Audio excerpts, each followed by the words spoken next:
नमस्कार, स्वागत है आपका सत्यहिंदी.com पर। मैं हूं नीलू व्यास और एक बार आपके साथ फिर से जुड़ रही हूं आपके पसंदीदा कार्यक्रम आज का एजेंडा को लेकर। आज बात करते हैं पश्चिम बंगाल में चल रही राजनीति की। आपको ध्यान होगा कि जब पश्चिम बंगाल चुनाव के नतीजे आए थे तो ममता बनर्जी नंदीग्राम से चुनाव हार गई थी, जहां पर वो अपने ही पार्टी के नेता शुवेंदु अधिकारी से हार चुकी थी।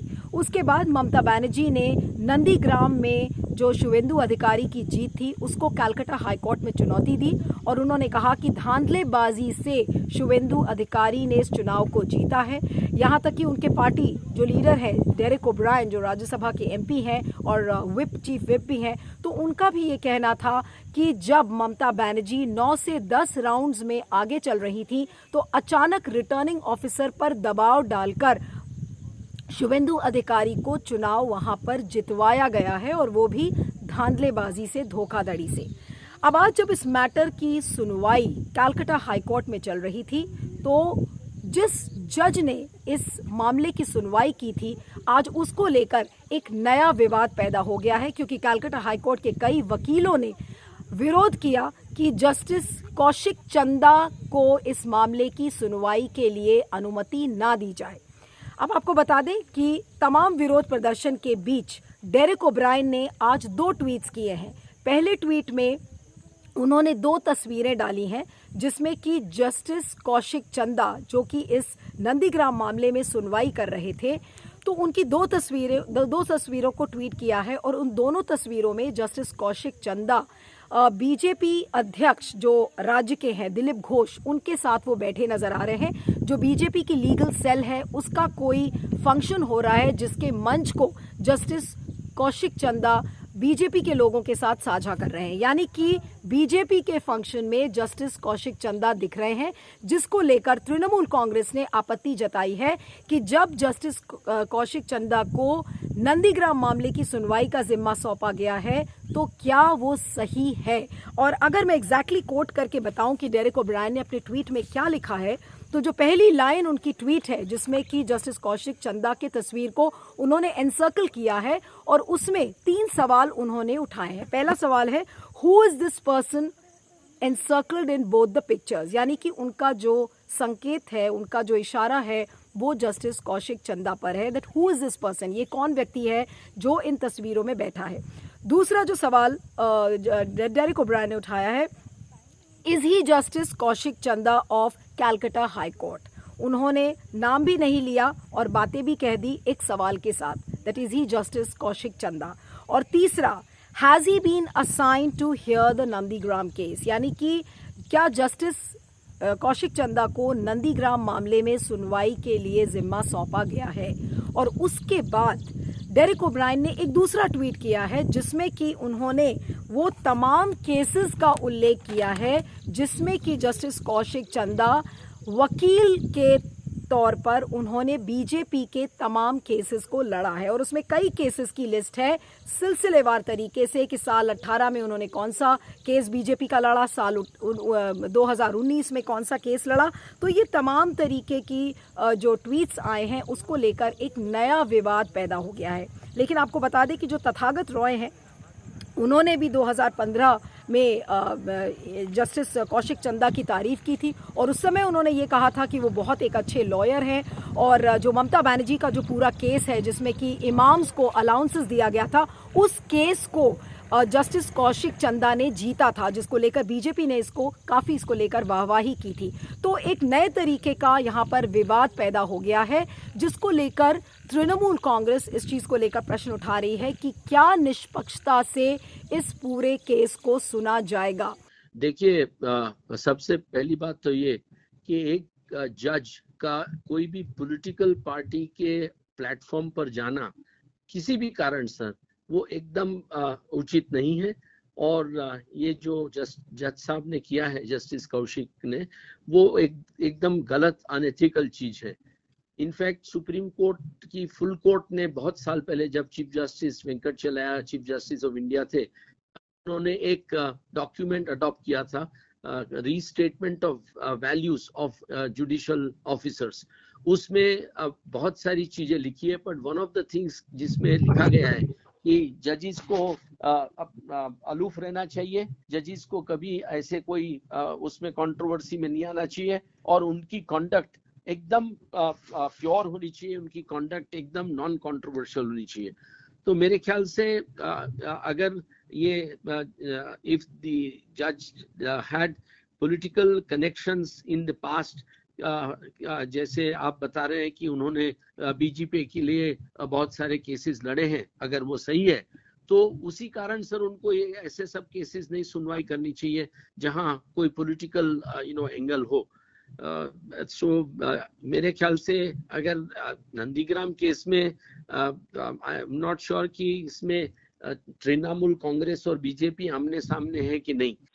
देखिए, हमारा ओपिनियन तो ये है कि चीफ जस्टिस ने इनको नॉमिनेट किया है टू हियर द मैटर, और ऐसे में अगर कहीं से भी कोई ऑब्जेक्शंस आ रहे हैं, कोई आवाज उठ रही है, द जज has to take a call कि उनको प्रोसीड करना चाहिए in the facts of the case, और he should recuse himself. Ultimately the choice is of the जज, he has to take a call कि वो कंप्लीट जस्टिस कर पाएंगे कि नहीं कर पाएंगे केस साथ। अगर उनको कॉन्फिडेंस है कि नहीं, कोई फर्क नहीं पड़ता, he will be doing complete justice, तो ही शुड प्रोसीड। पर अगर उनको लगता है कहीं भी कोई संदेह है, क्योंकि जस्टिस का पैरामीटर ये भी है, justice should not only be done, should seem to be done, ये एक बेसिक प्रिंसिपल है। तो at the end of the day हमारा कहना तो ये कि जज has to take a call. देखने वाली बात ये होगी कि बीजेपी का प्लेटफॉर्म किस कैपेसिटी में उन्होंने शेयर किया, as a active member of BJP, या he was merely a guest, उनको किसी बात पे बोलने के लिए बुला लिया गया हो, किसी लेक्चर देने के लिए। बहुत सी कंटिजेंसीज हैं जो है, तो सिर्फ जो है एक अगर कंटेक्चुअली उसको देखा जाए कि किस वजह से वो शेयर कर रहे हैं, तो वो भी अपने आप में बहुत रेलेवेंट सर्कमस्टांसेस होंगे जो है। और एक जो दूसरी चीज जो डेरेक ओब्रायन ने अपने ट्वीट्स में भी कही है कि can judiciary stoop to a lower level, यानी कि जुडिशरी कितने नीचे लेवल तक जाएगी, इसको लेकर भी डेरेक ओब्रायन ने लिखा है। सोशल मीडिया पर इसको लेकर तमाम विवाद है कि जुडिशरी निष्पक्ष नहीं है और न्याय करने के बजाय पक्षपात करेगी। और नंदीग्राम जैसा मामला जो कि बहुत सेंसिटिव है, जहां पर बिल्कुल एक खुला खेल चल रहा था, जिसको लेकर तमाम आरोप भी लगाए तृणमूल कांग्रेस ने, तो उसको लेकर एक नए तरीके का विवाद पैदा हो गया है, जिससे आज फिर से एक बार जुडिशरी यानी कि न्यायपालिका की छवि को नुकसान पहुंच रहा है। अभी हमने हाल में देखा था कि जुडिशरी ने बहुत अच्छे ऑर्डर्स दिए थे, चाहे वो नटाशा नारवाल या देवांगना कलीटा का मामला हो, या फिर कोविड से जुड़े हुए जितने भी अभी ऑर्डर्स आए थे, तो उनको लेकर बहुत अच्छे जजमेंट्स दिए थे, जिससे कि लोग ये कहने लगे थे कि शायद न्यायपालिका अब अपनी पोजीशन को असर्ट करने की कोशिश कर रही है। लेकिन जब अलग अलग राज्यों से इस तरीके की खबरें आ जाती हैं, तो लोगों का भरोसा एक बार फिर से उठ जाता है। तो इसी तरीके की बातें आज पूरे सोशल मीडिया पर हो रही हैं कि जस्टिस कौशिक चंदा को नंदीग्राम मामले की सुनवाई क्यों दी गई है। अगर वो बीजेपी के साथ मंच को साझा कर रहे थे, तो ये एक कॉन्फ्लिक्ट ऑफ इंटरेस्ट का मामला बनता है। और कॉन्फ्लिक्ट ऑफ इंटरेस्ट का मामला मैं इसलिए कह रही हूँ क्योंकि इसका एक जीता जागता एग्जाम्पल है जस्टिस इंदिरा बैनर्जी, जो कि सुप्रीम कोर्ट की जस्टिस हैं, और आज ही उन्होंने अपने आप को अलग किया है, अपने आप को रिक्यूज किया है उससे, जहां पर कि 2 बीजेपी वर्कर्स को मारा गया था।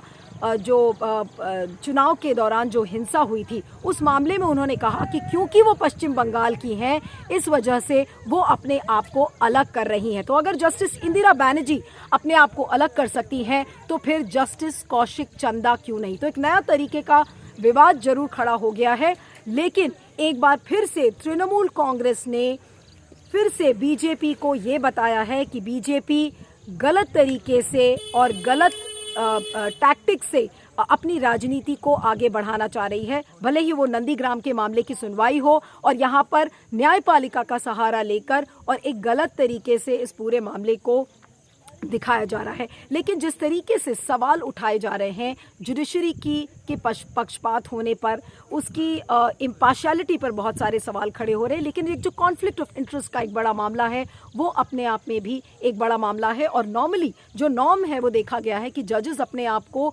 रिक्यूज कर लेते हैं जहां पर कॉन्फ्लिक्ट ऑफ इंटरेस्ट का इशू बनता है, लेकिन यहाँ पर अभी तक ऐसा नहीं हुआ है। अब देखना ये होगा कि जस्टिस कौशिक चंदा अपने आप को रिक्यूज करते हैं या नहीं करते। अब आपको ये भी बता दें कि Justice Kaushik Chanda was appointed as the additional जज इन 2019। उनका जो टेन्योर था वो 2 साल के लिए किया गया था।